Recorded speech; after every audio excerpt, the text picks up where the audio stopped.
والعاقبۃ للمتقین والصلاة والسلام علی سید الانبیاء والمرسلین وعلی آلہ واصحابہ اجمعین اما بعد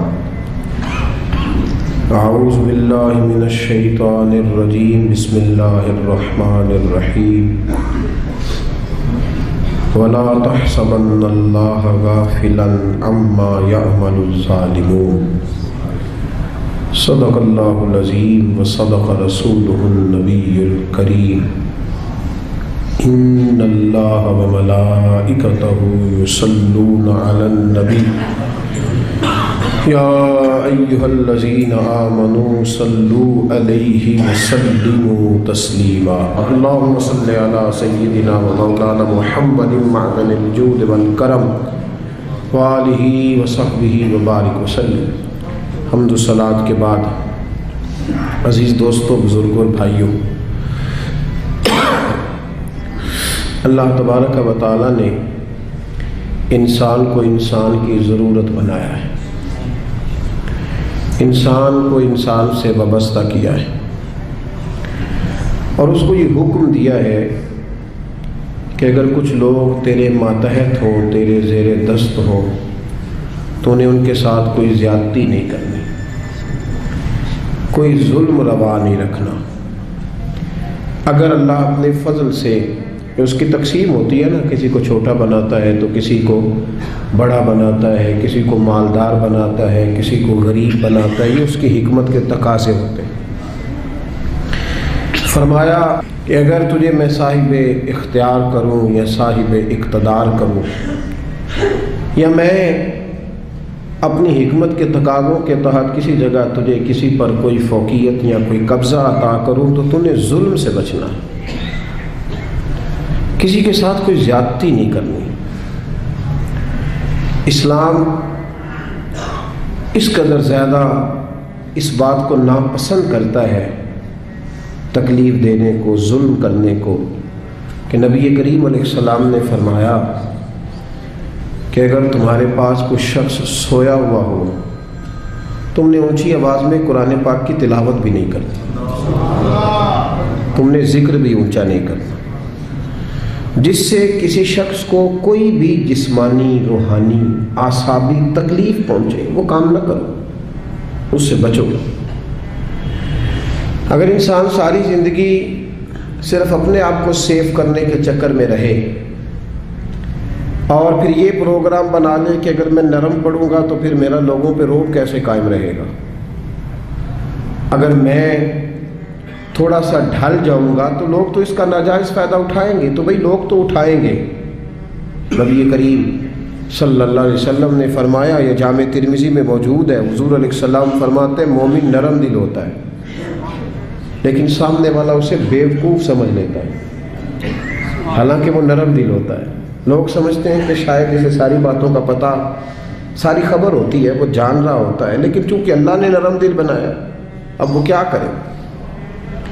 میرے بھائی، کوشش کریں کہ سامنے والا اگر زیادتی پہ اتر آیا ہے تو پھر بھی آپ اس کے جواب میں کوئی زیادتی نہ کریں، اپنی زندگی میں کانٹے بونے سے بچیں۔ قرآن پاک میں اللہ تبارک و تعالیٰ نے سورہ ابراہیم کے اندر اس بات کو بیان فرمایا۔ دنیا میں لوگ ظلم ہوتا دیکھتے ہیں تو پھر ساتھ یہ کہتے ہیں کہ جی یہاں کچھ نہیں ہو سکتا، یہاں کیسے انصاف ہوگا، معاذ اللہ تعالیٰ، یہاں تو ہر فائل داخل دفتر ہو جاتی ہے، یہاں تو جس پر زیادتی ہوتی ہے وہ بیچارہ مظلوم رہتا ہے اور ظالم کا دفاع ہو جاتا ہے، ظالم بچ جاتے ہیں۔ تو اللہ تبارک و تعالیٰ نے ہمارے اس سارے سوالوں کا جواب مختصر جملوں میں ارشاد فرما دیا، مختصر جملوں میں فرمایا، وَلَا تَحْسَبَنَّ اللَّهَ غَافِلًا عَمَّا يَعْمَلُ الظَّالِمُونَ۔ فرمایا یہ سوچنا بھی نہ، یہ گمان بھی نہ کرنا کہ اللہ ظالموں کے کاموں سے بے خبر ہے، یہ گمان بھی نہ کرنا، سوچنا بھی نہ، تمہارے عاشیہ خیال میں بھی یہ بات نہ آئے کہ اللہ ظالموں کے کاموں سے، ہاں انما یؤخرہم، اللہ انہیں تھوڑی مہلت دے رہا ہے، لیوم تشخص فیہ الابصار، اس دن کے لیے جس دن آنکھیں کھلی کی کھلی رہ جائیں، اللہ انہیں مہلت دے رہا ہے، ڈھیل دے رہا ہے۔ ڈھیل کو ان کی آزادی نہ سمجھ لینا، اللہ کو تم نے گمان بھی نہیں کرنا۔ ذرا قرآن مجید کی آیت کی ترتیب دیکھیے، فرمایا یہ سوچنا بھی نہ کہ اللہ غافل ہے، اللہ تو ڈھیل دے رہا ہے، اور ڈھیل ڈھیل ہوتی ہے۔ ڈھیل میں بلکہ کئی دفعہ انسان زیادہ اپنے لیے آزمائش جمع کر لیتا ہے۔ ظالم جب ظلم کرتا ہے تو وہ بھول جاتا ہے شاید مجھ سے کوئی پوچھے گا نہیں، کوئی مجھ پہ سوال نہیں کرے گا، میں اب ظاہر ہے میں اب اقتدار میں ہوں، با اختیار ہوں۔ اور جب انسان کرسی پہ بیٹھا ہوتا ہے تو پھر چونکہ سارے لوگ اس سے نیچے بیٹھے ہوتے ہیں تو پھر وہ یہ سمجھتا ہے کہ یہ کرسی ہمیشہ قائم رہے گی، حالانکہ اسے یہ نہیں پتا کہ تجھ سے پہلے بھی کئی کرسی پہ بیٹھ چکے ہیں اور تیرے بعد بھی کئی بیٹھیں گے۔ بھول جاتا ہے آدمی۔ جب انسان کی جیب میں دولت ہوتی ہے نا تو وہ سمجھتا ہے میری لونڈی ہے، اب یہ ہمیشہ میرے پاس رہے گی، لیکن دولت کسی کی لونڈی یہ تو بدلتی رہتی ہے۔ میاں محمد بخش صاحب رحمۃ اللہ تعالیٰ علیہ کے حالات میں لکھا ہے کہ ایک شخص تانگے پہ بٹھا کے آپ کو اپنے گھر لے گیا، دعوت پکائی، تو تانگا جب گزر رہا تھا نا تو وہ بتا رہا تھا حضرت صاحب یہ زمین بھی میری ہے، وہ والی بھی میری ہے، یہ والی بھی میری ہے، اور وہ سامنے باغ بھی میرا ہے۔ اللہ والے دولتوں سے مرعوب نہیں ہوتے، ان پر یہ چیزیں اثر دنیا داروں پہ اثر کرتی ہیں۔ ہاں کسی دنیا دار نے اللہ والوں کا لبادہ اوڑھا ہو تو اس پہ بھی اثر کر جاتی ہیں۔ دنیا دار نے اللہ والوں کا لبادہ اوڑھا ہو تو اس پہ تو اثر کر جاتی ہیں، لیکن رب کریم کے بندوں پر یہ چیزیں اثر انہیں کیا لگے اس چیز۔ تو وہ جب باز نہ آیا، کئی بندے مجبور کر دیتے ہیں جواب دینے کے لیے، دل نہیں کر رہا ہوتا، لیکن وہ اس کثرت سے گفتگو کرتے ہیں کہ کئی جگہ پہ بات کرنی پڑ جاتی ہے۔ جب اس نے بہت زیادہ اس بات کو طول دیا نا، وہ بھی میری، یہ بھی میری، فلاں بھی میری، بڑا اللہ کا کرم ہے جی، بڑا اللہ نے نوازا ہے، دیر ہو گئی اسے ایک ہی بات کرتے تو میاں صاحب رحمۃ اللہ علیہ بول پڑے، فرمانے لگے یہ بتا کہ اب تو یہ تیری ہے تو تجھ سے پہلے یہ زمین کس کی تھی؟ تجھ سے پہلے؟ کہنے لگا جی فلانے کی۔ تو آپ فرمانے لگے چلو یہ تو تجھے پتہ ہی ہوگا کہ تیرے بعد کس کی بنے گی۔ چپ کر گیا۔ تو آپ فرمانے لگے دانش مندہ دا کم ناہی دل دنیا تے لانا، اس بوٹی کئی خامد کیتے۔ دانش مندہ دا کم ناہی دل دنیا تے لانا، اس بوٹی تے کئی خامد کیتے۔ تو جو کیتا سو کھانا، کھا جاتی ہے جس کو بھی کرتی ہے، تو کس چکر میں الجھ گیا؟ یہ شوشا، یہ تھوڑا بہت، اور لوگوں کو روب کے اندر رکھنے کی کوشش کرنا، بڑے بڑے لوگوں کے ساتھ تصویریں کھنچوا کے ڈرائنگ روم میں لگانا، فیس بک پہ دینا کہ میرا بڑا روب چلتا ہے، یہ وقتی باتیں ہیں، یہ جھوٹ کا سہارا، یہ پلندہ ہے، یہ فریب ہے، یہ فراڈ ہے، یہ اپنے نفس کو تھوڑی دیر کے لیے مطمئن کرنے کی بات ہے۔ زندگی میں کبھی ظلم نہ کریں، روب نہیں رہتا تو نہ رہے۔ وقتی طور پر اگر ہماری قدر محسوس ہوتا ہے کہ چھوٹی ہو رہی ہے تو نہ ہو، لیکن کبھی بھی کسی کے ساتھ کوئی زیادتی، میرے رسول کریم صلی اللہ تعالی علیہ وسلم نے فرمایا زیادتی نہ کرنا۔ ظلم قیامت کے اندھیروں میں سے ایک اندھیرا ہوگا، قیامت کے اندھیروں میں سے ایک، میری بات کی سمجھ آ رہی ہے آپ کو؟ قیامت کے اندھیروں میں سے بڑے اندھیرے کا نام ظلم حضور نے بیان کیا ہے۔ اور آپ کو پتہ ہے جب اندھیرا ہوتا ہے تو پھر ایکسیڈنٹ ہوتا ہے، جب اندھیرا ہوتا ہے تو آنکھیں چندھیا جاتی ہیں، یہ دھند پڑتی ہے نا پاکستان کی کچھ سڑکوں پر، چیخ اٹھتے ہیں لوگ، چیخ اٹھتے ہیں، اعلان ہوتے ہیں غیر ضروری سفر نہ کرنا، باہر نہ نکلنا۔ یہ عرش کا مالک صرف ہمیں بتاتا ہے کہ یہ تو وہ والی دھند ہے تو چند گھنٹوں کے لیے ہے، اس اندھیرے سے بچو جو قیامت کے دن تمہارے گرد چھا جائے گا، تمہیں خبر ہی نہیں ہوگی کدھر جانا ہے، رستہ ہی نہیں ملے۔ یہ صرف ہمیں دکھایا جاتا ہے، یہ تو ایک ہلکا سا چند گھنٹوں کے لیے ایک معاملہ ہے، اس سے بچو۔ نبی پاک صلی اللہ علیہ وسلم نے صحابہ کو مختلف طریقوں سے، مختلف حکمتوں سے باتیں ان کے ساتھ کرتے تھے، اور پھر وہ باتیں ہمارے فائدے کے لیے ہمارے سامنے آ گئیں۔ صحیح مسلم میں حضرت ابو ہریرہ رضی اللہ تعالیٰ عنہ فرماتے ہیں کہ نبی پاک صلی اللہ علیہ وسلم نے نا صحابہ کے مجمع پر نظر ڈالی اور فرمایا بتاؤ بھئی مفلس کون ہوتا ہے، غریب کون ہوتا ہے؟ بتاؤ، اللہ اکبر، غریب کون ہوتا ہے؟